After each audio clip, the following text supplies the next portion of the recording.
Le 3 mai, un drone maritime ukrainien de classe Magura V5 a abattu 2 chasseurs russes des Sukhoi 30 dans la mer Noire au-dessus du port de Novorossiysk. Et ce qu'il faut voir, c'est qu'un Sukhoi 30, ça coûte environ 50 millions de dollars, alors qu'un Magura V5 s'est estimé à un coût d'environ 250 000 dollars. Ça donne une idée de la nature de cette guerre asymétrique et en général des nouvelles réalités de la guerre. Puisque avoir 2 avions de chasse abattus comme ça par un drone, c'était une première dans l'histoire et j'ai envie de dire c'est une nouvelle première dans l'histoire militaire puisque ce conflit, cette guerre russe en Ukraine, elle révolutionne l'art de la guerre en général. Cette asymétrie provoquée par l'innovation technologique, elle est vécue dans plusieurs conflits à travers la planète. Par exemple, les Français en font l'expérience en mer Rouge puisqu'ils doivent répondre aux attaques de drones des Houthis à quelques milliers d'euros par des missiles qui eux coûtent plusieurs millions d'euros. Mais le terrain ukrainien a cela d'unique et de fascinant qu'il offre un laboratoire à ciel ouvert et à grande échelle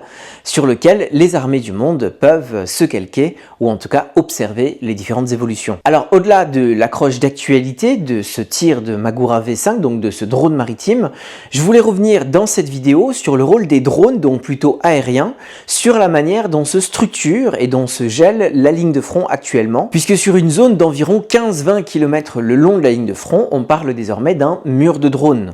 Et évidemment ça complique les efforts pour lancer une quelconque offensive, que ce soit d'un côté ou de l'autre, au cours de l'été 2025. Alors, parlons-en.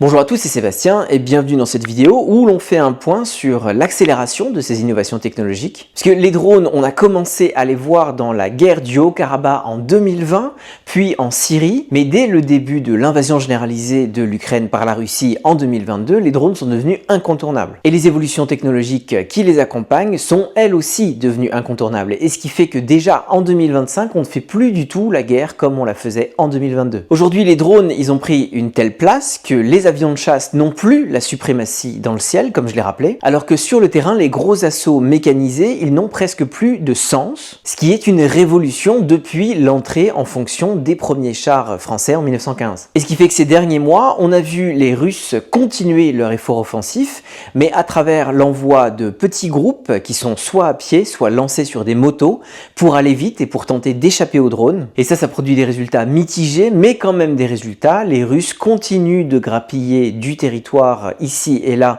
même si c'est plus aussi rapide qu'à la fin 2024. Alors que les Ukrainiens qui sont eux sur la défensive et qui ont des problèmes de ressources humaines, eux ils ont beaucoup misé sur l'épaississement de leur couverture de drones. On se rappelle qu'en 2022, l'innovation à l'ukrainienne, ça se faisait beaucoup dans des garages, c'était des petits groupes isolés, indépendants, qui produisaient des innovations à tout va. C'était un peu le moment Silicon Valley de l'Ukraine en 2022-2023. Mais maintenant, l'Ukraine est passée à une production à grande échelle et le pays produit environ 2 millions de drones par an, ce qui fait que 95% des drones utilisés par les soldats ukrainiens, ils sont de fabrication ukrainienne, contre environ 20-30% en 2022-2023. Les Russes aussi, ils produisent à grande échelle, ils ont plus de moyens et leurs drones sont tout aussi performants, mais les Russes sont à l'offensive alors que les Ukrainiens sont sur la défensive.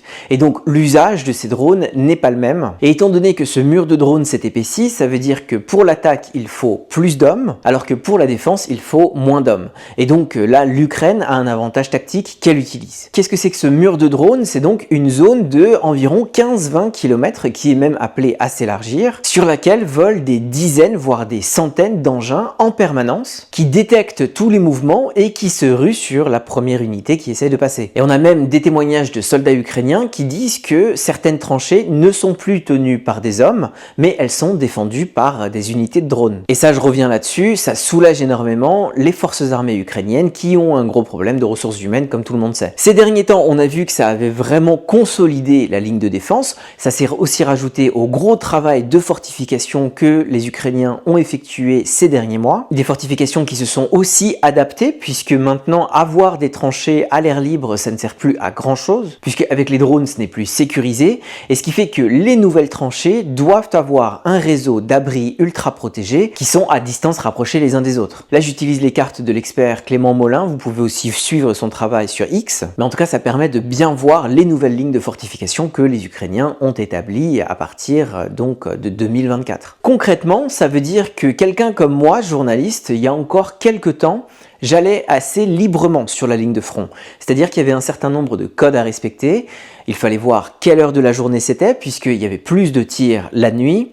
Il fallait voir quel endroit c'était, il fallait se référer au bruit de l'artillerie, mais c'était tout à fait faisable. Alors que là, moi et mes collègues, on va de moins en moins sur le front, parce qu'il y a cette zone de 15 km de profondeur, dans laquelle on ne sait absolument pas du tout ce qu'on va se prendre sur la figure. Vous le voyez sur cette photo, de plus en plus de routes d'accès sont couvertes par des filets de pêche ou des filets de camouflage, qui donc empêchent les drones de passer, afin que les véhicules ne soient pas ciblés dans leur course. Et il y a aussi tout un travail qui est fait pour sécuriser les pilotes, puisqu'ils doivent être quand même à proximité du drone, ils ne peuvent pas être à 50 km en arrière, et donc ce qui fait qu'il y a eu tout un travail pour creuser et pour protéger des abris dans lesquels les pilotes s'assoient pendant des heures, et ça aussi ça a beaucoup changé la morphologie de la ligne de front, avoir tous ces abris souterrains et ultra protégés. Ce qui fait que, pour être honnête, à ma simple échelle de journaliste, là j'ai du mal à conceptualiser comment est-ce que un côté ou l'autre pourrait relancer une guerre de mouvement. Puisque évidemment il y a la possibilité d'utiliser du brouillage, d'utiliser des armes de la guerre électronique,